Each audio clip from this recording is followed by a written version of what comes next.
Hello friends, so let us continue the analysis of question paper. Question number 19.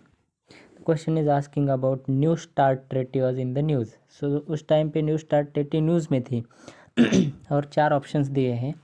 तो 4 में से पहला ही ऑप्शन देख लो. It is a bilateral strategic nuclear arm reduction treaty between USA and Russian Federation. बाकी 3 option आप खुद पढ़ लो. लेकिन इस क्वेश्चन में जो न्यू स्टार्ट START कैपिटल में दिया है. तो देखो आर्म्स रिडक्शन ट्रेटी क्वेश्चन में ऑप्शन में आर्म्स रिडक्शन ट्रेटी को मैंने डार्क अंडरलाइन किया है और strategic nuclear arm reduction treaty और स्टार्ट. तो ST means strategic, arms reduction treaty ART. तो क्वेश्चन में कोई ऐसा वर्ड पकड़ के अगर ऑप्शन में उसका लॉन्ग फॉर्म या कुछ दिखता है तो वो भी एक आंसर बन जाता है. तो ऐसे भी आपको थोड़ा सा अच्छे से पढ़ लेना है. वैसे ये ट्रेटी आपको NCERT में भी मिलेगी. तो ये एक क्वेश्चन डायरेक्टली NCERT में से ही है, तो वो भी एक अलग ट्रिक है. लेकिन अगर आपने पढ़ा नहीं है, आपसे छूट गया है, तो ये एक ट्रिक है. Question number 20. Which of the following are the criterias of hotspot of biodiversity. और यहाँ पे दिया है western Ghats Sri Lanka and Indo Burma regions are hotspot. तो एक एडिशनल इन्फॉर्मेशन आपको मिल जाती है कि western Ghats Sri Lanka Indo Burma ये हॉटस्पॉट ऑफ बायोडाइवर्सिटी है. इसको पकड़ के भी क्वेश्चंस आ सकते हैं. अब इसमें 6 ऑप्शंस दिए हैं और उसमें से 3 करेक्ट उन्होंने पूछा है. तो ऑप्शंस देख के हमको घबराना नहीं है. जैसे कि आप देख लो, सारे ऑप्शंस पढ़ने के बाद आपको पता चलता है कि biodiversity hotspot threat perception 5th number option जो है थ्रेट परसेप्शन, वो तो सही है. इतना आपको थोड़ा बहुत पढ़ा है तो पता चलता है. बाकी ऑप्शंस का छोड़ दो. और वो 5 नंबर का जो ऑप्शन है वो सी में ओनली सी कॉम्बिनेशन में 1 3 एंड 5 है, बाकी किसी में भी नहीं है. दैट मीन्स आपको अगर ऐसे नंबर मल्टी ऑप्शनल में एक भी ऑप्शन अच्छे से पता है तो भी कभी कभी आंसर आता है. तो आपको गिव अप नहीं करना है. तो सारे ऑप्शंस पढ़ने हैं और कहीं पे कुछ क्लिक होता है तो आगे चलना है. Question number 21. वो पूछता है कि human activities in the recent past have cause the increased concentration of CO2 in the atmosphere but a lot of it does not remain in the lower atmosphere. मतलब कि CO2 का जो concentration है वो इतना ह्यूमन एक्टिविटी की वजह से इतना बढ़ता है, फिर भी वो लोअर एटमॉस्फेयर में नहीं रहता है. तो कहा जाता है. तो ऑप्शंस दिए हैं. पहला ऑप्शन है it escape into the outer stratosphere. तो यहाँ पे पूछा है कि scapes into the outer stratosphere. Stratosphere लिख सकते थे, आउटर लिखने की क्या ज़रूरत थी. स्ट्रेटोस्फियर तो मतलब पूरे स्ट्रेटोस्फियर में जाएगा. आउटर लिखने की वजह से उन्होंने हिंट दिया है कि एक्चुअली ये ऑप्शन रॉन्ग है. वैसे ही ऑप्शन नंबर 3 क्या है, the trapping of air in the polar ice caps. तो पोलर वर्ड लिखने की ज़रूरत नहीं थी. आइस कैप्स तो इसमें भी है, हिमालय में भी है. तो आइस कैप हिमालय में है या कोई माउंटेंस में रहते तो the trapping of air in the ice caps इतना ही लिख सकते थे. पोलर लिख के उन्होंने हमें हिंट दिया है कि ये भी ऑप्शन रॉन्ग है. और सेकंड ऑप्शन देखो, the photosynthesis by phytoplanktons in the ocean. तो हमें पता है फोटोसिंथेसिस की वजह से CO2 कम होता है और ऑक्सीजन की मात्रा बढ़ती है. तो इस हिसाब से ऑप्शन पढ़ के आपको आंसर्स बनाने पड़ते हैं. Nobody can cover everything. तो ऑप्शंस पढ़ के आपको पता चलता है कि ये जानबूझ के गलत ऑप्शन दिया है. Question number 22. In the context of ecosystem productivity marine upwelling zones are important as they increase the marine productivity. तो marine productivity marine upwelling zone में क्यों बढ़ती है. तो ऑप्शन नंबर 1 एंड 3 जैसे ऊपर वाले क्वेश्चन में दिया था वैसे ही दिया है. Decomposer organisms to the surface, मतलब कि डिकम्पोजर माइक्रो ऑर्गेनिजम्स सरफेस पे आते हैं. और थर्ड ऑप्शन दिया है कि bottom dwelling organism to the surface. तो bottom dwelling organisms and decomposer micro organism, तो उनको एक ही ऑप्शन में दे सकते थे या तो 1 एंड 3 का कॉम्बिनेशन दे सकते थे. नीचे आप देख सकते हो 1 एंड 3 का कॉम्बिनेशन बिल्कुल नहीं है. ऊपर वाले क्वेश्चन में भी वैसे था, 1 एंड 3 कॉम्बिनेशन नहीं था. तो कॉम्बिनेशन 1 एंड 3 नहीं है. और डिकम्पोजर माइक्रो ऑर्गेनिज्म या बॉटम ड्वेलिंग ऑर्गेनिज्म सरफेस पे होके क्यों प्रोडक्टिविटी बढ़ेगी, कोई चांस ही नहीं है. लेकिन न्यूट्रिएंट्स टू द सरफेस, अगर न्यूट्रिएंट्स सरफेस पे आते हैं तो डेफिनेटली न्यूट्रिएंट्स की वजह से प्रोडक्टिविटी ज़रूर बढ़ेगी. तो इस वजह से second only is the answer. तो ऐसे ट्रिक्स होते हैं। Next question number 23, if the tropical rain forest is removed it does not regenerate quickly as compared to the tropical deciduous forest, reason क्या है? तो इसमें ज़्यादा तो लॉजिक नहीं है। अगर आपने ट्रॉपिकल रेन फॉरेस्ट के सॉइल के बारे में अगर अच्छे से पढ़ा है तो आप इसका अच्छे से आंसर बता सकते हैं। इसमें कोई ट्रिक ज़्यादा तो लगती नहीं है, तो ऐसे खींच के तो ट्रिक हम नहीं लगा सकते। तो क्वेश्चन नंबर 24 है, the Himalayan range is very rich in species diversity, तो उसका रीज़न क्या है? और 4 ऑप्शन दिए हैं। तो ए ऑप्शन दिया है, it has a high rainfall that supports luxurious vegetative growth, तो हाई को मैंने अंडरलाइन किया है। एक्चुअली ऐसा जब देते हैं ना हाई रेनफॉल या लो रेनफॉल, एक्चुअली हिमालयन रेंज में लो रेनफॉल है, तो इसकी वजह से तो उसमें स्पेसिस डाइवर्सिटी नहीं होती है, तो इसलिए हाई को अंडरलाइन किया है। और हमें पता है हिमालय में रेनफॉल कम होता है, तो ये ऑप्शन कट होता है। बाद में सी ऑप्शन देख लो, exotic and invasive species have not been introduced in this region, extreme statement होगा, हैव नॉट बीन मतलब एक्जोटिव और इन्वेसिव स्पेसिस यहाँ पे इंट्रोड्यूस हुई ही नहीं है, तो ये भी एक एक्सट्रीम स्टेटमेंट हो गया। और third statement, it has less human interference, तो लेस को मैंने अच्छे से अंडरलाइन किया है। तो ऐसे जब देते हैं ना लेस ह्यूमन इंटरफेरेंस या मोर, जब मोर इंटरफेरेंस होता है तो जानबूझ के लेस इंटरफेरेंस वाला ऑप्शन यूपीसी देती है, इसलिए मैंने लेस को अंडरलाइन किया है। तो हिमालयन रीजन में बहुत इंटरफेरेंस हुआ है, मतलब वार की वजह से या लोग सेटल हो रहे हैं, तो इस हिसाब से यहाँ पे मोर ह्यूमन इंटरफेरेंस है, लेकिन यहाँ पे लेस दिया है, तो उसकी वजह से ये ऑप्शन रॉन्ग है। लेकिन बी ऑप्शन देख लो, एकदम स्ट्रेट फॉरवर्ड ऑप्शन है, it is a confluence of different biogeographical zones, तो बायोडाइवर्सिटी बढ़ने का एक सही रीज़न हो सकता है कि डिफरेंट बायोडाइवर्सिटी जोन्स का कॉम्बिनेशन होने की वजह से यहाँ पे रिच बायोडाइवर्सिटी हो सकती है। तो इस हिसाब से ऑप्शंस आपको अच्छे से पढ़ना है, क्वेश्चन आपको अच्छे से पता भी नहीं है तो ऑप्शंस पढ़ के या उसके लेस हाई एक्सट्रीम स्टेटमेंट ऐसा कुछ है तो उससे आंसर निकल जाता है। बाद में ऐसे जब अभी नेक्स्ट क्वेश्चन पूछा है, 4 सेंट्रल एक्ट्स दिए हैं और विच of the following acts have relevance for the biodiversity conservation in the country, तो ऐसे जब देते हैं ना तो सारे एक्ट कहीं ना कहीं बायोडाइवर्सिटी को अफेक्ट करते ही है। तो ऐसे नंबर ऑफ एक्ट्स वगैरह अगर दिए हैं ना तो वो सारे ऑल ऑफ द अबव 1 2 3 4 ये वाला आंसर सही होता है। जैसे पोल्यूटेंट्स के बारे में होता है वैसे एक्ट्स के बारे में भी रहता है। नेक्स्ट क्वेश्चन कार्ल मार्क्स का जो है तो उसमें कोई लॉजिक नहीं है, उसका अगर आपको पढ़ा है तो है, otherwise you have to leave such type of questions, तो उसमें कोई लॉजिक नहीं है।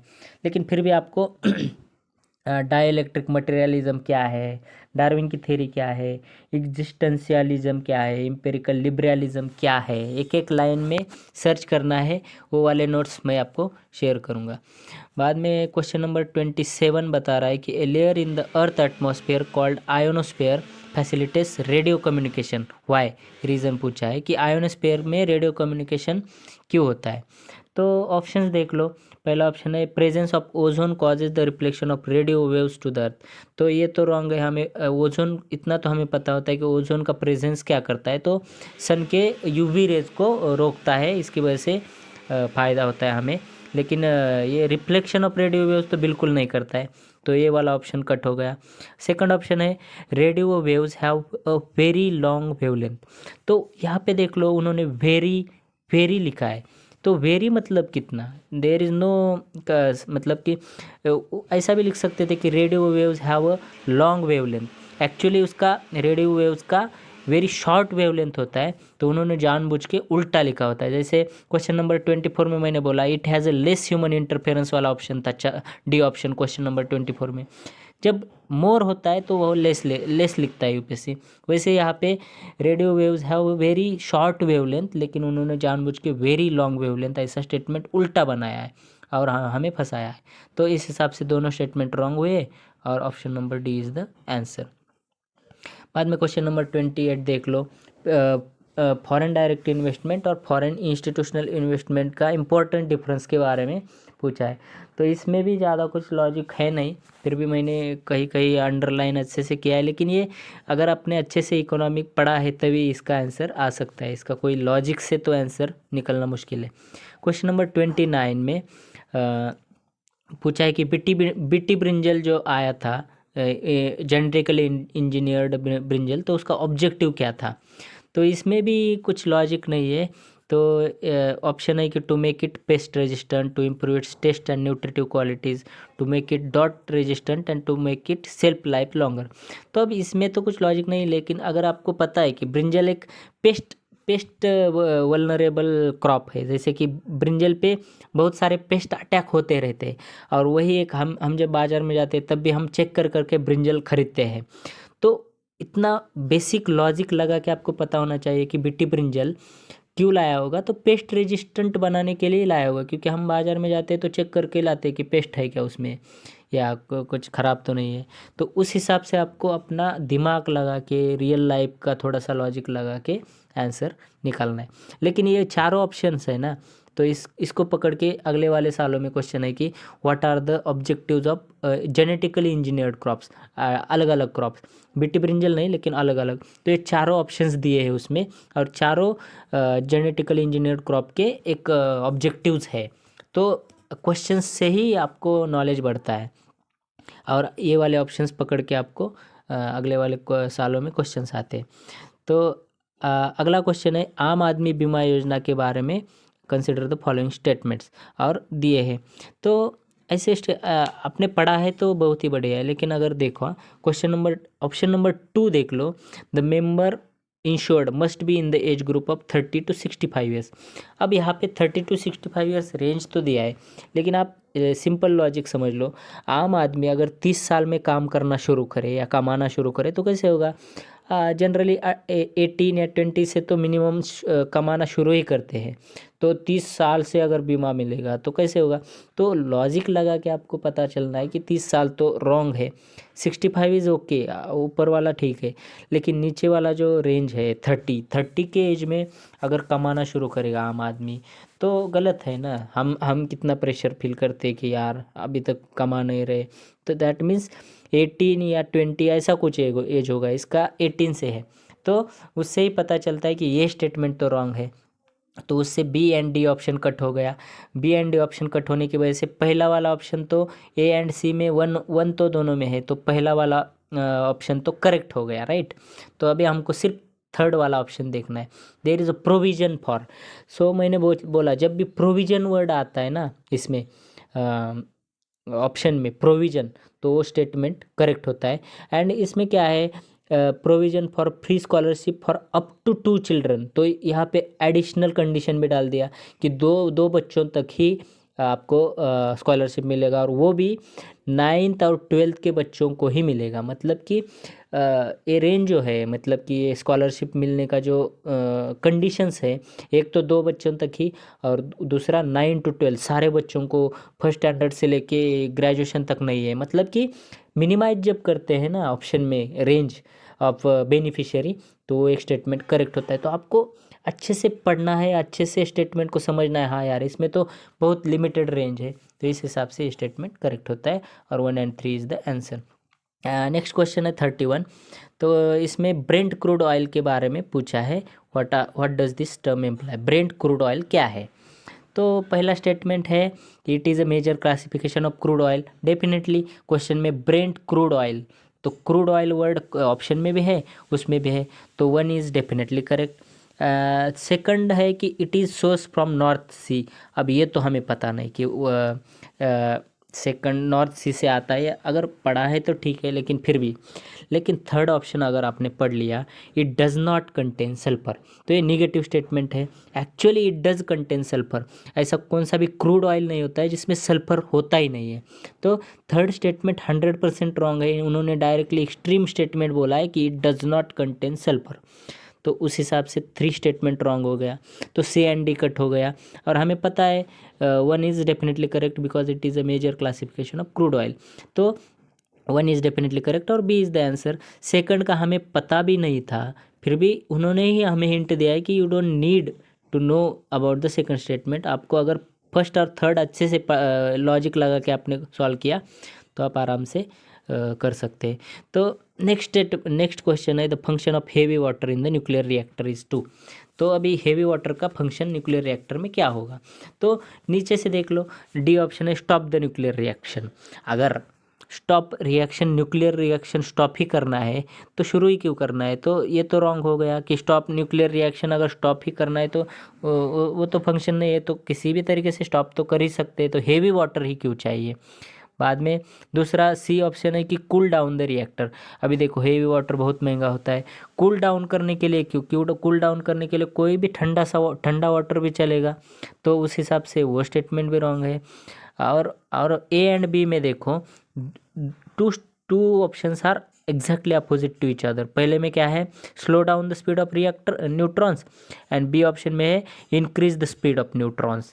तो ये एक दूसरे से अपोजिट है, तो इन्हीं दोनों में से एक आंसर है। ये तो हमें लॉजिक पता है कि दो एक्सट्रीम अपोजिट स्टेटमेंट्स होते हैं, उनमें से एक आंसर होता है। और अभी हेवी वाटर इंक्रीज तो नहीं करेगा स्पीड, हेवी वाटर है तो वो हेवी है मतलब उसका मॉलिक्यूलर वेट ज़्यादा है, तो वो स्लो डाउन ही करेगा, तो उस हिसाब से ए इज़ द आंसर। तो आपने अच्छे से पढ़े भी नहीं है, पढ़ा है तो डेफिनेटली आप आंसर बना ही लोगे, लेकिन पढ़ा ही नहीं है तो भी ऐसे कितने क्वेश्चंस के आंसर आप अच्छे से बना सकते हो। तो अगले क्वेश्चन, बाकी क्वेश्चन हम अगले वीडियोज़ में देखेंगे। Thank you so much.